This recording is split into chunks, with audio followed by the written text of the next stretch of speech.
Hello, everyone, and welcome to episode 93 of the Rock and Roll Beer Guy podcast. This episode is brought to you by our good friends in Cosmic Eye Brewing. Check them out on social media at cosmiceye.beer.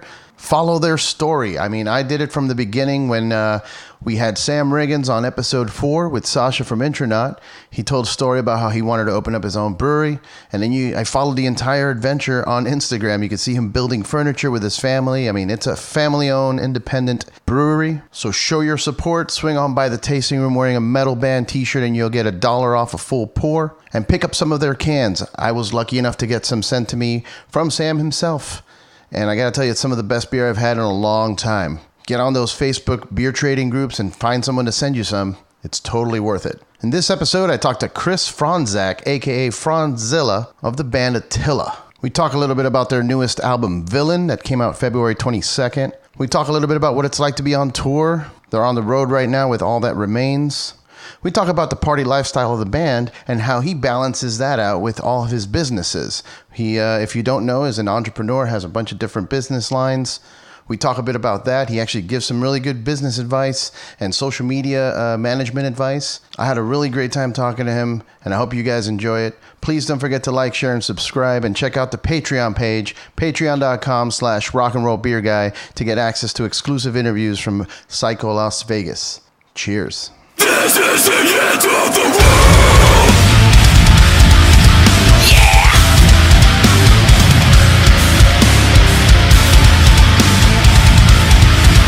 What?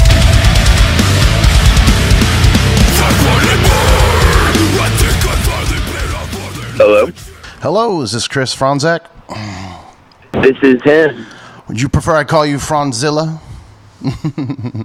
I don't really care. Call me anything. Fronz is totally fine. Cool, man. All right.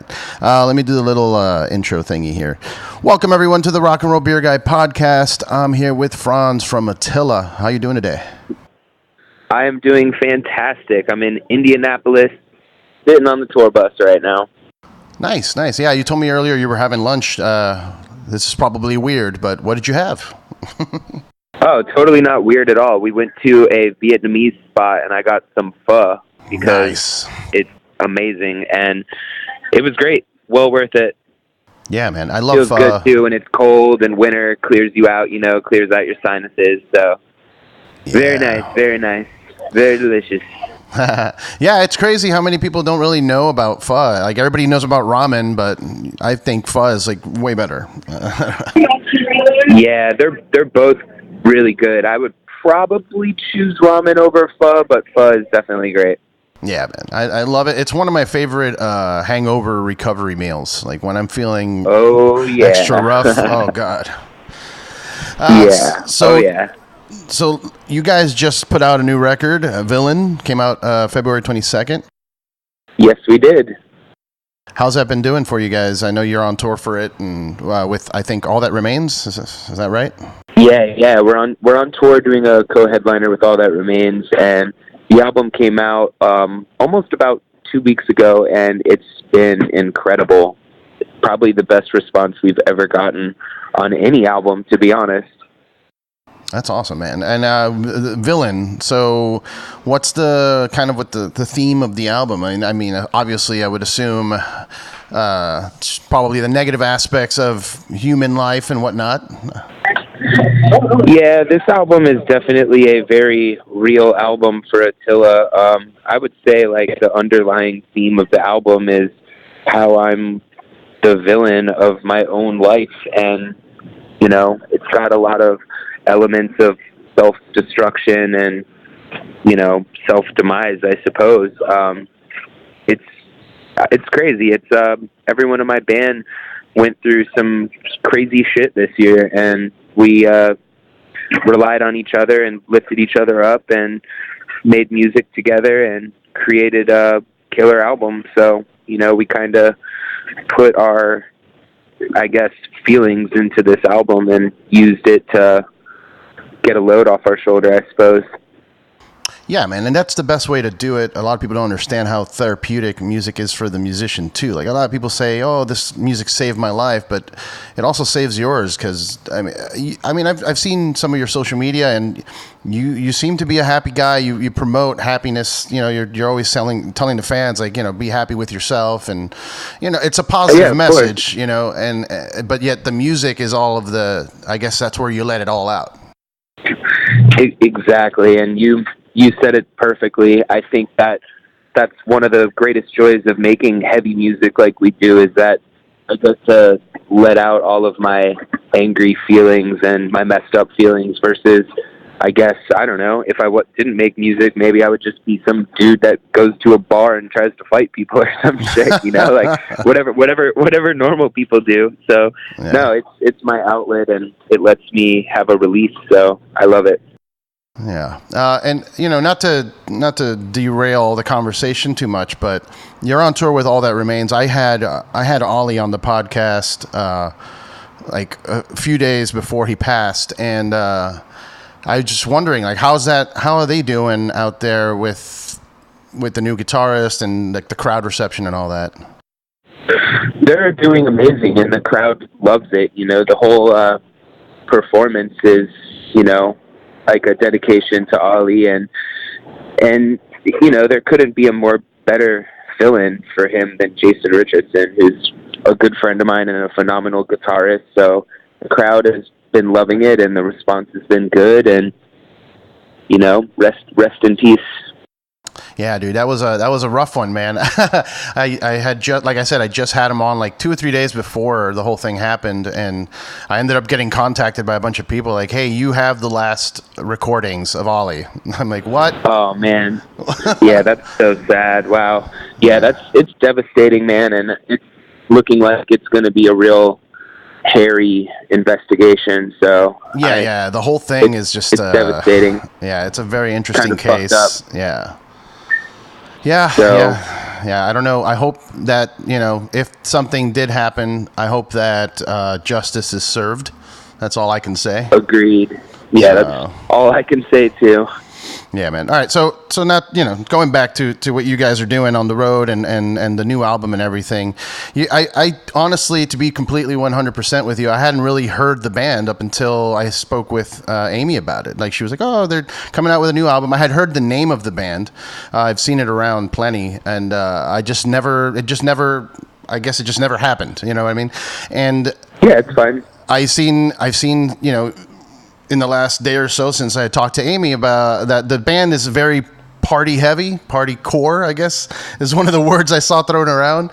How do you balance that lifestyle of being a, you know, like a party band and having a life with, I mean, you have a kid and you're very business savvy too. You have a lot of other side businesses. So how do you balance those two things out? I think it's just something that I enjoy. I like having a lot of, I guess, opposites in my life, and I think it just keeps me sane to have that type of balance to where I can go on tour, I can party with my friends, do what I want, and then also still have, you know, my businesses and keep my life under control and take care of the things I need to take care of. I don't know. I like it. I don't think that you should do too much of any like specific thing. So having that balance and that two opposite spectrums of life that I live just makes me feel whole, I suppose. That's a good way to look at it. I never really thought of it that way. And I'm a person, I love having balance as well. I always think that, like you said, picking a side is just detrimental, I think. It just causes conflict. So being a nice balance of things is good. I find it hard because I used to be kind of like that in my earlier days. I was in a band as well for, 10 years and just partying and drinking and doing everything I could do. And every time I tried to be a professional, I just couldn't even do it. I was just so tired and hungover and just like, fuck it. It was kind of, it was hard for me to even do a little bit of professional business, Oh, yeah. I mean, a lot of people can't handle that and have that balance. And a lot of people also have really addictive personalities, which makes it even more difficult. But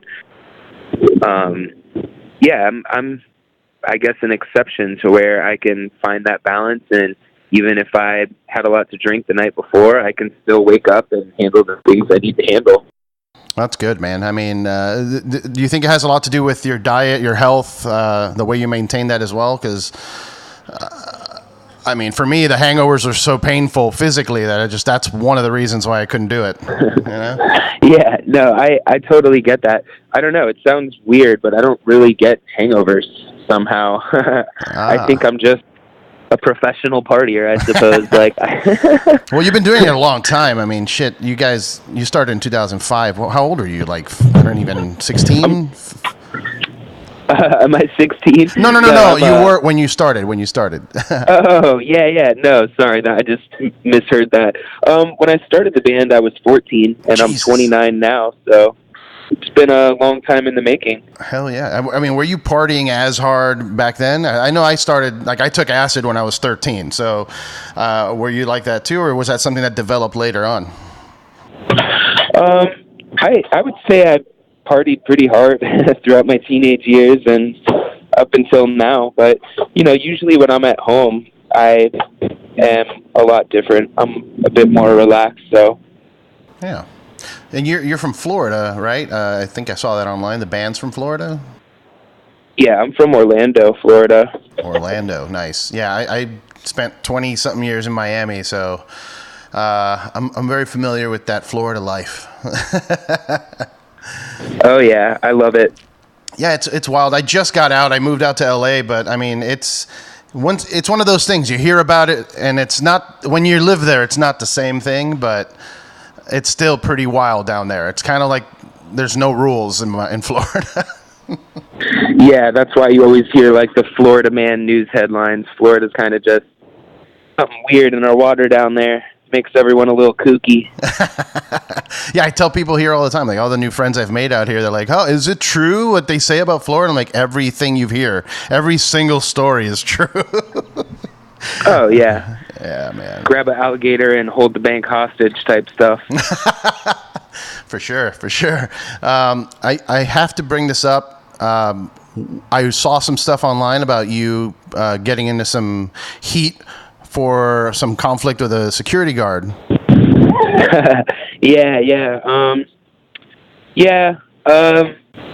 Long story short, we don't really like seeing our fans get physically assaulted or taken advantage of, and there was an altercation in Vegas to where the security was getting overly physical with our fans, choking them, punching them, pushing them, slamming them to the ground. And I mean, anyone that knows Attila, our fan base is a generally younger crowd. Mm-hmm. None of these people were a threat or trying to hurt anyone. They were just crowd surfing to the front and then getting just brutally assaulted by these security guards. So it would have been wiser if, looking in retrospect, if we handled it a little different. But in the heat of the moment, when you're on stage and you've got all that adrenaline in your body, we just acted out of emotion at the time, and things got physical, and they shouldn't have.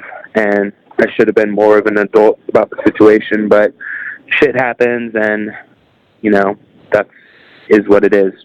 I completely understand you, man. I did a similar thing. Like I said, I was in a band, and that happened. A similar situation where a security guard was being a dick, and I just, kicked him and started talking, get the security guard the fuck out of here. When it was supposed to be the other way around. They're supposed to protect everyone. You know what I mean? Exactly. They're supposed to protect, and they're supposed to help make the experience good for everyone, not hurt people. Yeah. That's kind of the opposite. So what we did was just sticking up for our fans, and anyone that was there, anyone that knows us knows that we were just looking out for our fans, because that's just the type of people who we are. For sure, man. And that's admirable, like that. No one, it's not even just because they're your fans. It should just, we shouldn't be hurting each other. You know what I mean? Regardless. Exactly. Yeah. So, I wanted to ask you, I wrote a note here. You do have several different businesses. You have your clothing line. You have, I mean, where did you get your business sense? Considering that you started a band so young at 14, like when did you have time to even learn about business? You know what I mean? It honestly, the whole entrepreneurial side of me is something that I've had since I was really, really young. I think my first business I started when I was 6 or 7. My grandfather worked at a driving range, like a golfing range, and he would bring over giant trash bags of golf balls that they didn't need anymore, like giant industrial bags filled with thousands of golf balls. And my dad was the store manager of a grocery store, and he would bring home empty egg cartons. So I put the two together, and I would organize golf balls based upon brand, condition, etc. And keep in mind, like I said, I was like 6 or 7, but I just had a drive to make my own money and kind of take things into my own hands from an early age. So I organized all these golf balls into egg cartons. I loaded them up in my little red wagon. Our neighborhood was kind of poor. The neighborhood next door was a little more affluent, and I would notice which houses in that neighborhood had golf bags in their garages, and I would knock on those doors and just basically hustle golf balls all throughout the neighborhood. And I would set up like regular drop-offs with certain clients of mine at the time and just consistently bring them golf balls for a great price, and just started making my own money at a really young age. And then I started like a lawn care business when I was really young, and my strategy was just go to the shittiest lawns in the neighborhood that hadn't been mowed or touched in a month or two, and then I would just park my lawnmower in the front yard, turn it on, and then knock on the door and say, "Hey, I'm going to mow your lawn right now for $20. Is that cool?" And 9 times out of 10, they just handed me the money. So nice. I don't know. It's just been, business has just been something that's been implanted in me since before I even knew what music was. So I think it's just something that if you have that skill, it doesn't just go away. And it just kind of transformed over the years to where I said, hey, my real passion in life is music and being creative and clothes and design and stuff like that. So I started my clothing company, I started my record label, and I've just been going strong ever since, you know? Hell yeah, man. And that's awesome. I'm glad that that's something that you picked up on at a young age, because a lot of people don't. A lot of bands don't. A lot of bands end up poor their entire careers and then having to figure out life after that, you know? And it's, you know, yeah, it's hard. It's hard for a lot of bands. I mean, I've talked to bands. It is hard. It is hard. And a lot of people, it's just not very common to have a business mindset and a creative musical mindset. It's one or the other. You know, there's not a lot of businessmen out there that can play music, and there's not a lot of musicians that can run a business. So it's difficult, and I'm thankful that I'm able to have both, and it just goes back to my whole theme of balance. And, you know, if you're going to create wealth for yourself, you have to have more than one source of income. So I think for any musician, no matter how famous you are or not famous, only relying on music for money is kind of a shot in the dark, especially with the changing times of the music industry. It's just kind of naive to think that you're going to make a super healthy living off music only. It just depends what you're comfortable with, though. I mean, if you don't want a lot in life and you don't care to make a lot of money, then yeah, fuck it, just play music. But I just want a lot out of life, so just a little different. Yeah, and you have good taste. I mean, you have a Lamborghini fascination. I saw you have a large car collection. Where did that, like, what is it that appeals you most to the cars? Is it the way they look, or are you more of like the engine and geeky, you know, like a gear geek? I would say I'm more of the car nerd type person. It's less about the flash to me. It's more about the way it makes me feel, because if I'm not on tour and I'm not performing, being able to hop in my car and drive 180 miles per hour real quick is my rush. You know, it's my anti-drug. That's true. So I just like really fast cars. You know, I've always had a fascination with racing. I wanted to be a race car driver when I was young. So having businesses and ways to make extra income is a way to support my car addiction, I suppose. It's just extra motivation. Yeah, it gives you inspiration to make more money and have better, more of those items. Like I'm a collector type of person as well. Like I have a lot of, I collect old comic books and old like action figures and shit like that are worth money now. But that's not the reason I'm collecting them. You know what I mean? Like I always tell myself, hey, if something happens, I can sell this one comic and I'll be fine for a few months. But that's not really why I collect them. I collect them because it makes me feel good. It brings something out of me, and I understand exactly. That. And it's easy from the outside for someone to look at me and say, "Hey, this dude is materialistic, blah blah blah." But I'm really, honestly, not. I just have an addiction for speed and fast cars, and if I want to get a really fast car, then that's my choice. You know, I'll wear a $4 T-shirt and a cheap pair of shorts and hop in my, expensive car. But I don't think it makes me materialistic because I don't really care about materials in general. I just like the feeling of speed and adrenaline, and I don't know. It's more of that for me versus like a show-off type thing. It's more based off passion, like you said. Yeah. Have you done like a race? Have you thought about doing a race? Like, it's like Adam Carolla does racing every once in a while. That's not his career, but he just does it. Is that something you've thought about? Oh, 100%. I think eventually if my touring schedule slows down a bit and I have more time at home, I would love to join like a Porsche racing league, maybe get like a little Cayman or something, a GT4, and just like join a race league. But I have gone to the tracks and done track days, and not super competitive racing, but more just like fun racing with friends on the track. Nice. Now, going back a little bit to the business savvy, have you thought about maybe doing like seminars? Is that something in the future you're looking into once, like you said, touring kind of slows down, kind of just to educate the younger masses of like, because that's something that's lacking in our education system in general, just how to be an adult, how to do business, how to be business savvy is something that should be taught, at a young age.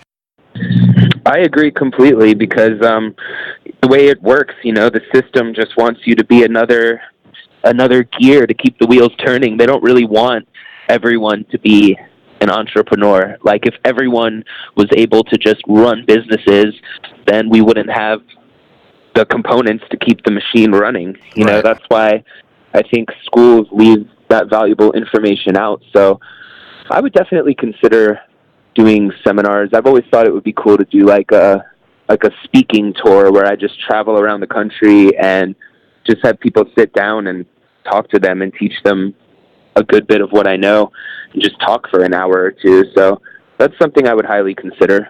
It would just need to be set up properly. For sure. I think it'd be super beneficial for everyone and yourself. It feels good when when you have a skill or some kind of knowledge that you can pass on. Also, it just feels good in general. And Agreed. And it's not just the business savvy and how to make money, but also things like your social media. I mean, like that's one aspect of culture right now that is very difficult to get a grasp on. Like all the algorithms and trying to figure out how to get stuff trending, like, oh yeah, I don't understand. And I know about all of it. So. Yeah, like that's one of those things. I know about all of it. Yeah, it'd be great. It's something that is part of our life now. It's not going to go away, I don't think, anytime soon.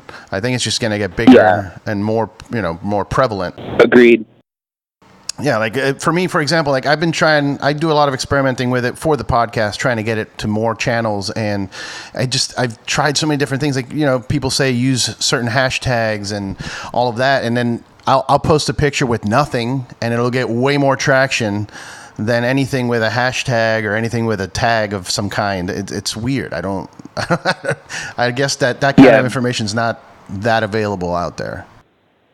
I would say, if I had to give you a quick tutorial, I suppose, usually the best way to do it is just have an area in your notes in your phone where you store 30 hashtags that are relevant to your podcast, relevant to the topics you're talking about, maybe hashtags that relate to some of your competitors, and copy paste those 30 hashtags. And then when you post your photo, drop the hashtags in the first comment under the photo. Make sure you're very interactive. Comment back to every comment on your photo. Instagram and the algorithm favors people who are interactive amongst their supporters. And, you know, so that's just another way to push the algorithm further, using relevant hashtags, replying to people, post an IGTV video once in a while. Like, that's something they're trying to push, and they favor people that do the IGTV videos and stuff like that. Like, there's so many little things that you can do that you just don't really think about, but the algorithm is a very real thing, and knowing how to master it will greatly affect how you gain followers and how many of your followers actually see your posts. So it's something to definitely look into and be informed about.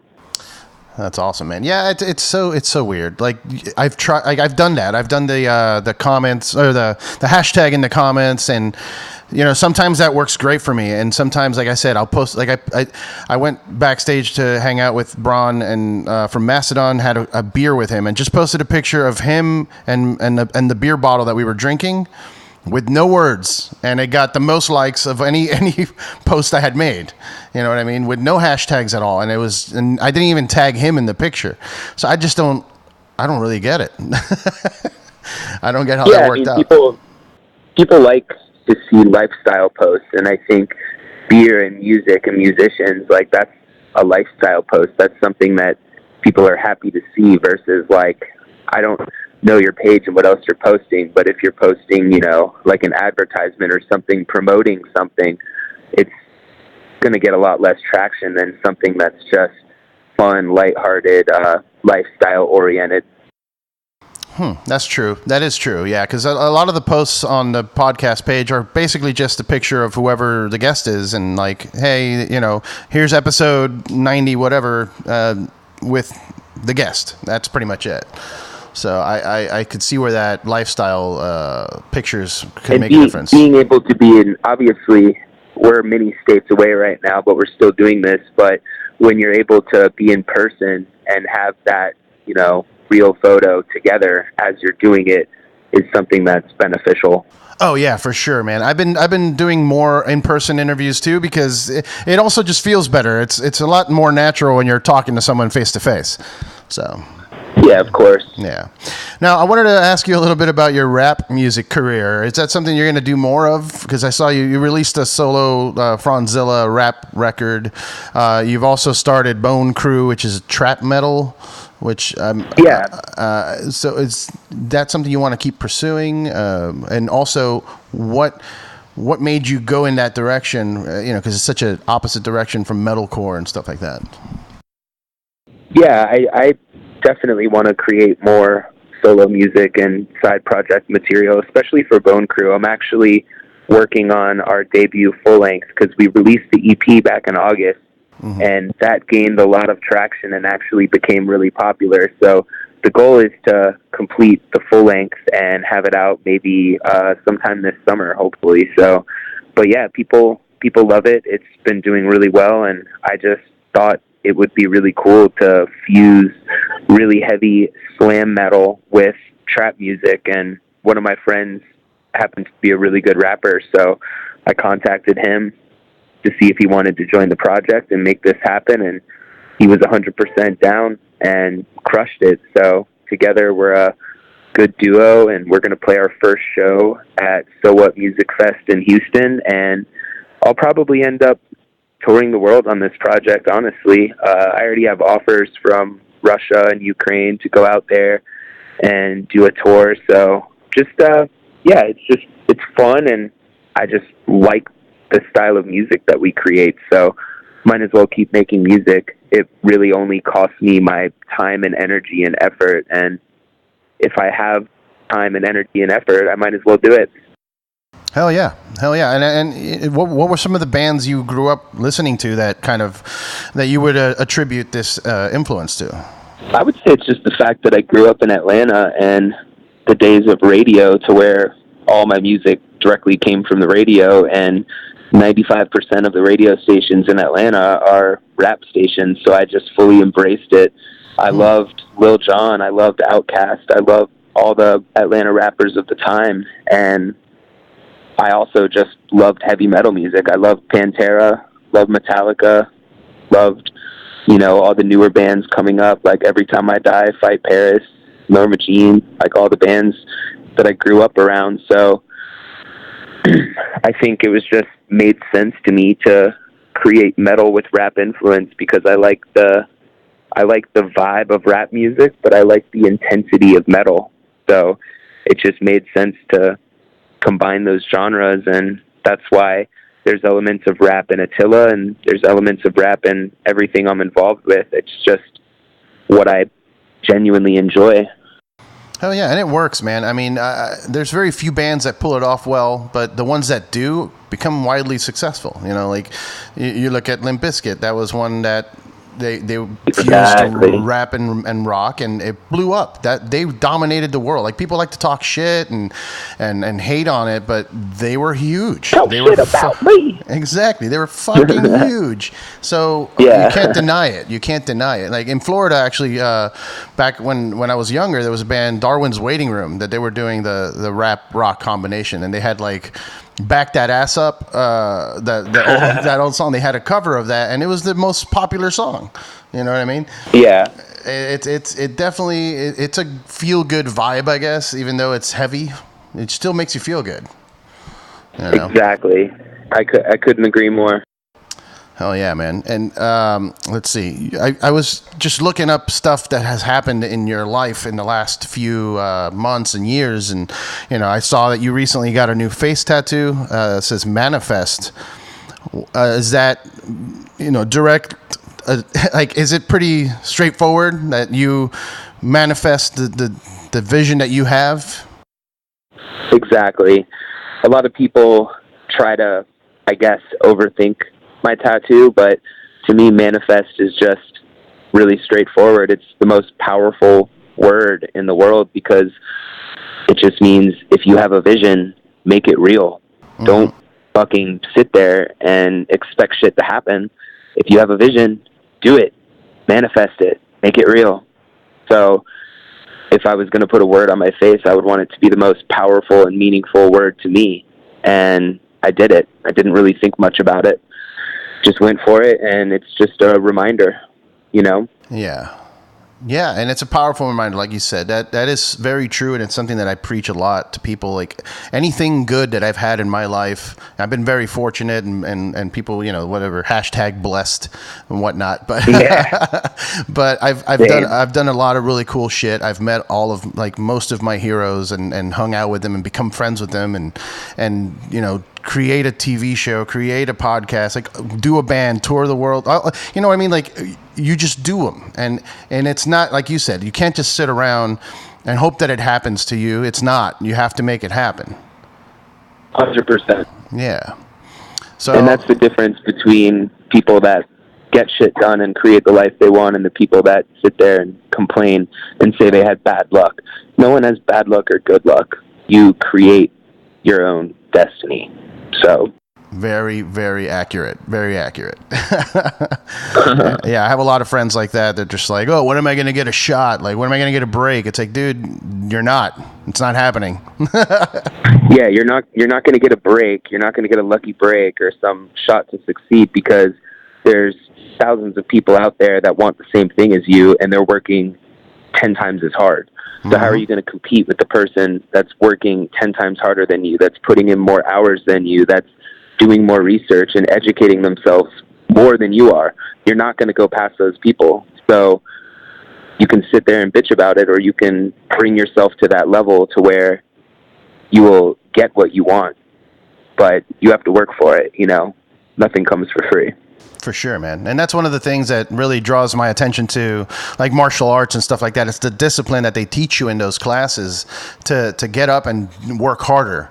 And a lot of people don't have that, and they don't get that education at a young age either. I was fortunate that I was thrown into a bunch like Taekwondo and Jiu-Jitsu when I was younger, and that kind of changed the way I look at life.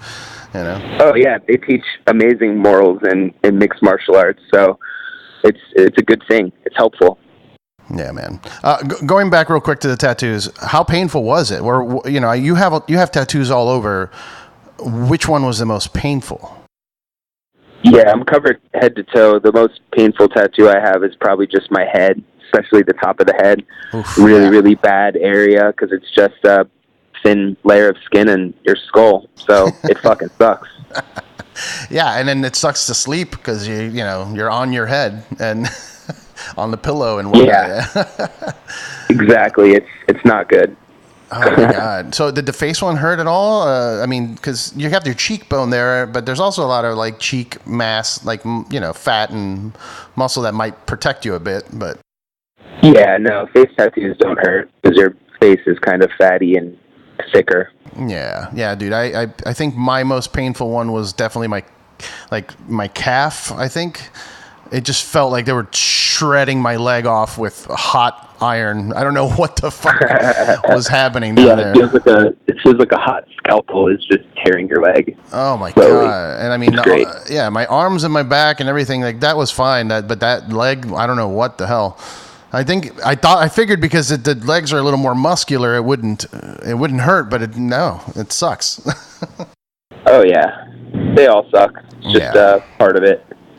All right, a couple quick questions here to just wrap it up. Your dream fantasy tour, like if you were to book yourself a tour, what are the bands that you're booking? Ooh, good question. Dream tour would be Slipknot, Avenged Sevenfold, Limp Bizkit, Korn, Attila. Nice. Probably something like that. Something like that. I feel like basically like those Knot Fests or like the Family Values tour, but plus Attila. Yeah, exactly. Plus Attila, and maybe throw in a couple of my homies' bands that are similar as well. Something like that would be my dream tour. Yeah, I mean, dude, it's not impossible to think. You look at the news and you see like Limp Bizkit's back with their original lineup. Slipknot's getting ready to launch another record. So, I mean, it's not too far-fetched. Yeah, let's hope. Favorite drink? Since this is a beer podcast, I have to ask, do you drink beer? If so, what are you drinking? If not, what else are you drinking? Oh, yeah. I love beer. I went through a small phase of liking IPAs, but I'm going to be 100% real. I just like cheap, shitty, light beer. So a Miller Lite is perfect for me. Okay. Have you ever thought about making a Fronz beer, you can make a Pilsner or a lager, just like a light beer, but 100%. I think if anything, my band would make a beer because our goal is to make our own party beer that's just a really, really good, smooth, crispy, light Pilsner, and then just have it in our contract that anytime we play a concert, the venue has to have our beer available for our fans to buy. So it's kind of like essentially a way to double dip because we're going to be drinking our beer all day. We're going to be drinking our beer on stage, and the venues by contract are going to have to carry our beer too and sell it to our fans. So that is something we've highly considered and talked about. We're just working out the kinks and trying to find the right person to make it possible. Well, not to toot my own horn or anything, but I've done it for a few bands. I mean, I made the Killswitch beer in Florida with Cigar City Brewing, Killswitch Engage, and I've put a lot of people together. So if you do need help with that, that rules. Don't. I like Cigar City. Yeah. We did. Hey, make it happen, man. I'm depending on you. I'll make some calls for you. We did the Alive or Just Brewing IPA out there, and it was cool because I got to actually sit in the like recipe making aspects of it with Dave Castro, who's a friend of mine and brewer out there. And now he's out here. He did the Atreyu beer with Noble Ale Works. So I mean, that might be the way to go for you guys too. Hey, if you got the connects, hook your boy up. Hell yeah. We'll be in touch with that. No doubt. And then finally, the last thing I had here was video games. I saw a post. You mentioned something about playing a map on Call of Duty on a picture you took. And I wanted to ask you, do you play video games? Yeah, I play video games, time permitting, of course, but my favorite game right now is Red Dead Redemption 2. It's just very interactive, very fun, and I like the setting being in like super early Wild West America. It's just the creators of that game just killed it. It's beautiful and it's fun and interactive, and I like the freedom to do whatever you want in that game. You can be a total piece of shit, or you can be, like a decent human. So it's kind of cool. Depending on your mood, you can just live out whatever kind of life you want to live out within the game. Very, very fun. Yeah, man. I gave that game a great review. Like I told them, like the game itself is fantastic. I played it for about 15 hours and then I stopped because it's too involved for me right now. Like I have so much going on that you can change the goddamn spurs on your boots. Like it's just so much you can do in that game. I'm just like, I can't get involved. I'm going to lose my life. Like I'm just going to, So I kind of gave it a break. It's still there. I'll finish it eventually, but I just had to take a step back away from it. Cause I get hooked on games really badly. Like, dump 150 hours into a game and it's just, man, my girl works at Activision, so she brings home games all the time and it makes it hard. Like I have to push it back. Like, no, I got to get shit done. Yeah. Yeah, man. Totally. Well, cool, dude. It was fun talking to you, man. I really appreciate you taking time. I know how busy shit is on the road and keeping everything balanced, taking time out like this is really appreciated. Yeah, thanks for having me. Can't wait to hear the podcast. For sure, dude. It'll be up. I'll let you know. I have your number now, so I'll just text you when it's going up, and I'll reach out to some people. We'll talk about the beer thing. We'll make it happen. Perfect. Sounds awesome, man. Good talking to you. Good talking to you, brother. I appreciate it. Plug away your medias, your social medias. Cool. So you can pretty much find me anywhere on social media if you just type in Fronz, Fronz. Instagram is Fronzilla. Twitter is Fronzilla with a 1. I got a YouTube channel. I would say follow my band, Attila, Attila. We're pretty easy to find. And then if you're into heavy music, my record label is growing massive. So follow Stay Sick Recordings. And if you want some dope clothes for a great affordable price, follow Stay Sick Threads, which is my clothing company. So that would be my plugs. Hell yeah, brother. Well, if you are listening, catch them on the road. You guys, like I said, you're on tour with All That Remains for the next couple months. Yeah, we got another month to go. We're slowly heading out west. So if you're listening, come check us out. Come party. Our concerts are absolutely fucking crazy. So. Yeah. You guys coming to LA or Anaheim or anything like that? Southern California?